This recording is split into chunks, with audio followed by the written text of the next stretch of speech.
At dahil nga may dumating tayong mga lods na bagong artificial leaves, dito nga is ginawa natin siya ng simpleng DIY backdrop design mga idol. Dito is gumamit lang tayo na white and yellow na tablecloth na Gina cloth mga lods. At syempre in-apply na rin natin yung green and yellow combination. Full video guide to, umpisahan na natin. Una ko lang ginawa mga lods is naglagay lang muna ako ng tela para sa frame or panel natin. Mas maganda sana kung dalawa po yung white para magkakaroon siya ng pleats. Kaso wala lang tayong available na dalawang white kasi nasa laundry pa, kaya isa lang muna yung ginamit ko. And after nyan, sinampay ko lang po yung yellow, tapos pinold-fold ko naman siya ng mas maliliit para magkaroon siya ng pleats.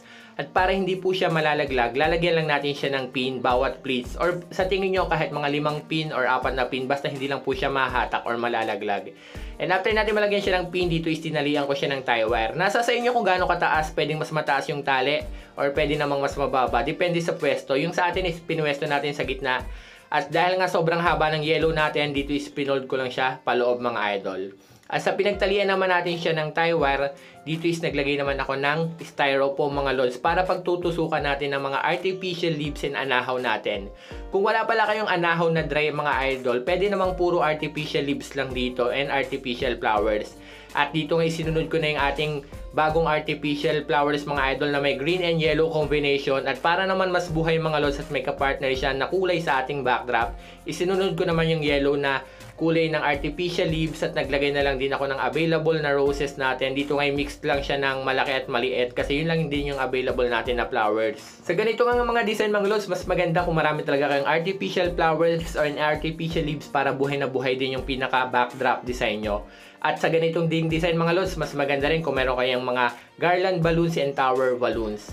At dito naman sa kabilang frame mga lods is naglagay lang din ako ng styrofoam at tinalihan ko lang siya ng tie wire. Kung wala kayong styrofoam, pwede namang yung full noodle na styrofoam mga idol. Yung parang ginagamit siya sa foam sa aircon mga lods, parang ganun yung itsura niyan.